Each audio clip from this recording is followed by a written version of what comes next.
Hey folks, my name is Rojo, and welcome back to the Guild of Dungeoneering. We are about to... No, we're not going to go exploring. We are, in fact, going to expand our guild.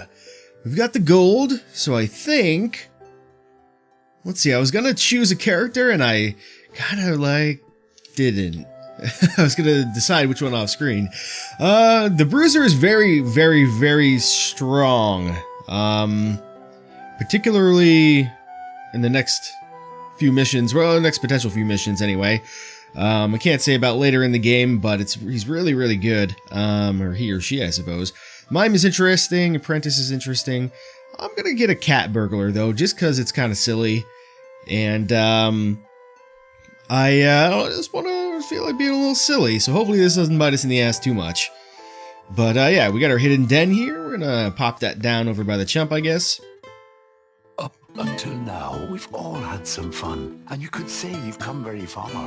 But brace yourself for some woeful cat puns. Now that we have a cat burglar. Meow. Yeah, he's not lying about the cat puns. That's gonna happen. You'll see. Let's go exploring, shall we? Enter dungeon. We're doing Rat Pack. Defeat the Rat King, and I think we can probably swing that.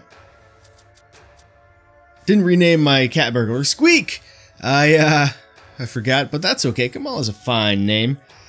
Now, they're not really giving us much in the way of options here, are they?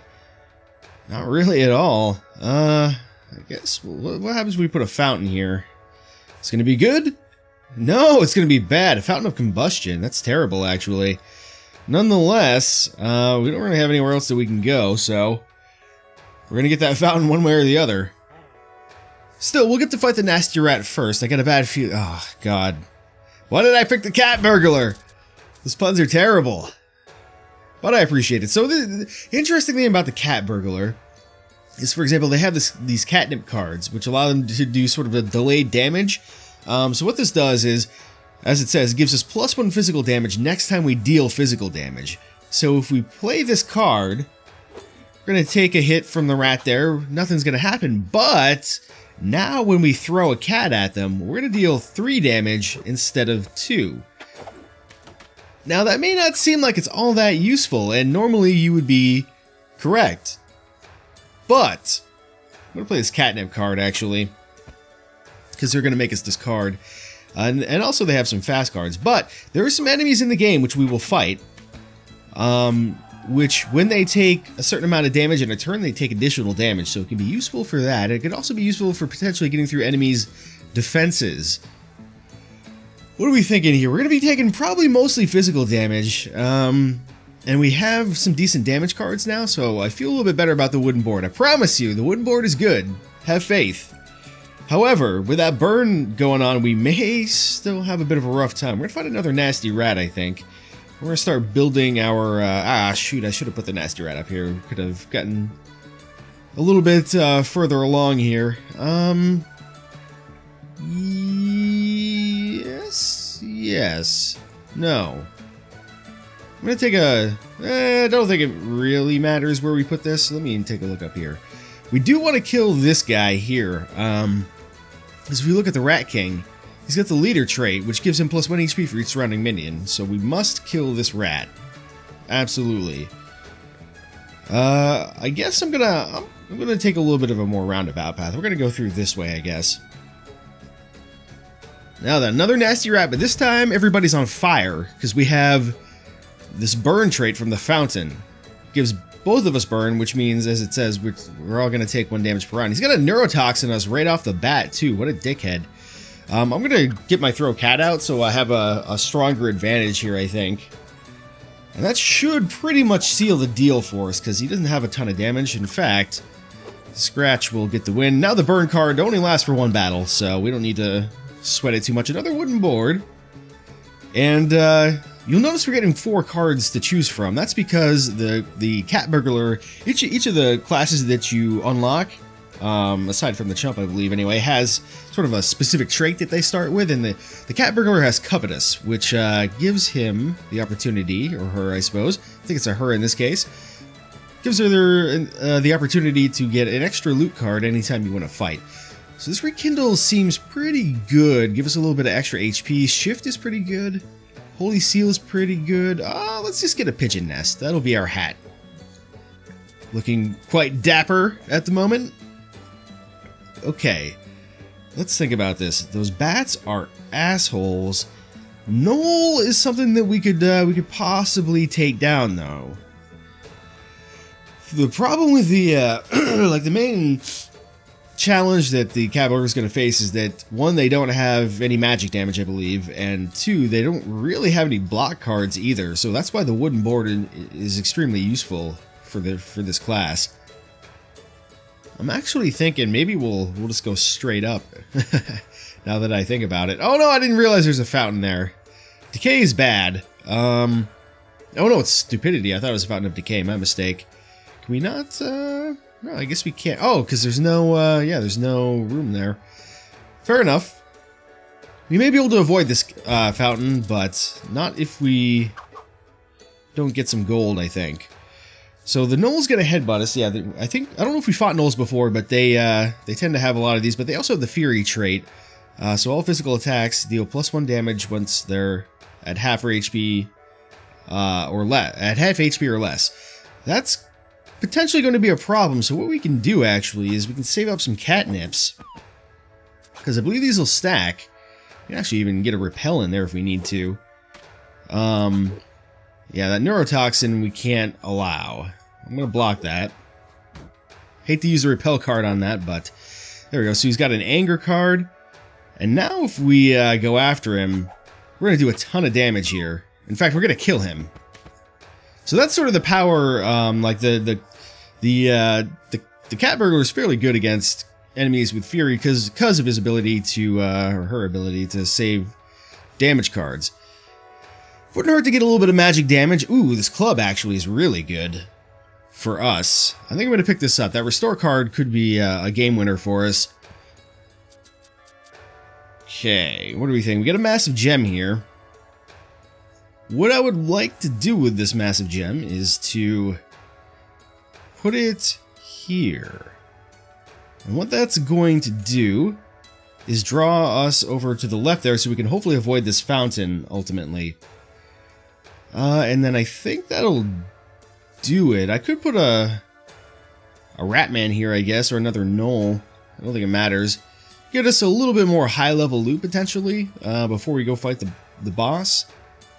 If nothing else, maybe a little bit more gold. This is going to be a catastrophe. Why? Alright. Nasty rats. I don't think they're too bad. We can actually completely negate that damage by using a Kindle here. And you can actually heal yourself, for at least for the duration of a battle, past your max HP, which is pretty useful. You should be able to finish this guy off pretty shortly here, I think. There we go, we got a throw cat, and another throw cat next turn will take care of business for us without too much trouble here. We can actually even use a bash here to block that neurotoxin, just for fun. There's our covetous trait, by the way. Alright, we don't have a shirt yet. I don't know why it says we're going to lose restore. Because we're not getting restore from our hat. We're getting it from, I think it's a little bit of a bug. We're getting it from our club, if I'm not mistaken. But yeah, we don't have a shirt yet. We'll pick up the ruffled shirt. It's a decent card. It's going to allow us to draw a card, which is, it's good in case we get forced to discard. And oh man, we don't have any gold. Yeah, in case we get forced to discard and we don't, I'm completely losing my train of thought. Basically, yeah, it's good in case we're forced to discard. That's the end of the thought. Full stop. That restore card, as you saw, really quite good. You can actually bash him here and block that damage, which is nice. And he's gonna headbutt us. Oh, jeez. Well, we can finish him off with a throw cat, though. Cat burglar has a lot of strong damage cards for this point in the game. A lot of 2 damage. Alright, Stiletto, we're going to stick with our thing. The Stiletto's pretty good, though. It is pretty good. Give it that. Shimmering Cloak, not a bad card at all. Neither is, none of these are bad cards, but I'm just going to take some gold here. And what that's going to do for us is give us a Hope card. in our next set, which allows us to hopefully steer our Dungeoneer where we would like for them to go. Yes, okay, that is the correct path. So I'm just gonna let this slide. We don't need to fight too many more monsters here. Alright. It's gonna go for a bite. We can't block it, but we can definitely restore the damage and then some. You'll see what I mean as far as healing past your max HP. Just like so. Can bash that strikeout. We probably could have saved that for a what is it, head bash or skull bash, something like that. Can actually do a rekindle on this one, that's fine. Once you get going, you know, the game's a little bit easier. We actually do a scratch here. Doesn't really matter too much, but he's gonna defeat himself for us, which is quite nice. And I'm just gonna take some gold again, I guess. We don't really need any more items per se. So there we go. There's some gold. And once we get this guy taken care of, we can go fight the Rat King. We probably could take the Rat King now, but let's just do what we can to ensure victory while we have the resources to do so. I'm just going to end my turn. No need to do anything. We're going to fight this guy. We'll probably just take gold again, just to make sure... Well, I think, or she rather, Kamala will just go for the boss now, but I'm not 100% sure. Not 100% solid on my mechanics as far as how the pathing works exactly. I think maybe a combination of the levels of the monsters and gold items that are there. Actually, this guy is gonna... It's a parry card. It's quite good. But we have an unblockable, so there we go. And then a bite card. That's fine. We can just throw a cat here. And we're going to win. We'll just do a shift. Not that we need to draw a card, but it's a quick attack. So. And we'll just, the pot. We get the pot. I don't think we're going to lose the restore card. I really don't. I'm curious, though, if we do. Let's find out. Let's take the pot. Okay. Are we going to go where I think we're going to go? Yes. Excellent. Let me take a look at our character here. We have Fire Blast, Repel, Shift, Bash and Slam, and Rekindle. Did the Pigeon Nest give us Restore? I could have sworn that the Pigeon Nest gave us Rekindle. I don't understand. Crush 1, Growth 1. Huh. Maybe if you already have the card, like if we already have Growth 1, the additional items give you like Growth 2, for example. Maybe that's how that works. That might make some sense. Interesting. Okay, good to know, or at least good to hypothesize about. Oops, just wish they would fix that bug at some point in the not too distant future, just to make the map not jump around like that. It's not like a deal breaker or anything, but a little annoying. So he's gonna hit us up with a parry for 2 damage. That's okay. We're gonna do a slam that's unblockable for the same amount of damage. And he's gonna headbutt us. We can actually just repel this, and we'll take the lead here damage-wise. A charge. Wow. All right. I'm gonna do a catnip here, I guess, because we can't really match that damage. Oh man, now we're gonna get a head blow here. I kind of don't want to lose that scratch card because I was sort of planning on that for the old victory there. But I'm gonna save up some more damage with a catnip, and we lost the unblockable instead, which is fine. And now we're gonna win with the old throw cat. Oh yes, weren't expecting that. Rawr. Now showing off is quite a bore, and certainly not becoming. But what we have here next in store will surely have you running. Alright, now that we've defeated an actual boss of an adventure, we get the trophy room. Where are we going to put our trophy room? I think we'll put it right here. Caught up in all this doom and gloom of all the places you've wrecked, it's nice to have a big trophy room. A place to quietly reflect. So the interesting thing with the trophy room is we can see the boss that we killed. Of course, we have the Rat King's tail just nailed on there haphazardly. And we can see how many runs it took us to complete the entire adventure. Unfortunately, since we failed so many runs in that first episode, oh man, we have kind of a high counter there, but it's okay, we're coming back. We're not going to go exploring yet. We are going to consider expanding our guild real quick before the end of the episode, though. We have a couple options here. I tend to like to get a talisman first. Well, I mean, I've only played through, what, maybe 2 hours or so of this game, 1 or 2 or 3, something like that. These items, what we're going to choose here is going to be influenced by the fact that we took the burglar. So we kind of need like defensive items and stuff. Particularly physical defense and magical attack. So we'll think about that. We're not going to get any of those right now, though.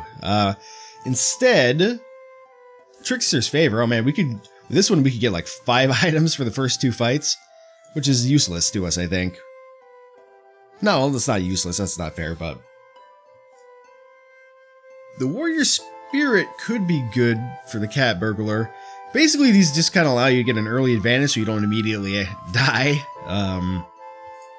Warrior Spirit is pretty good, but I'm going to pick up something that's a little bit more general. Crone's Knowledge will give us an extra card for the first 2 fights. Extra card in our hand, I mean. Yeah. I think I'm going to get this one, though. The Talisman of Heal Aid.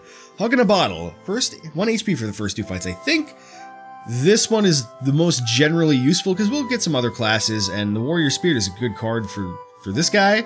For Kamala, rather, but not necessarily for everybody.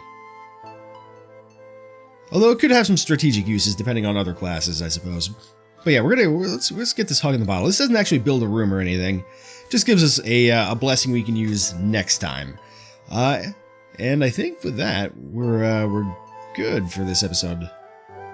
Chili 2 was not meant to be. But anyway, that's going to do it for this episode. When we come back, more adventures. So until next time, my name has been Rojo, and thanks for watching.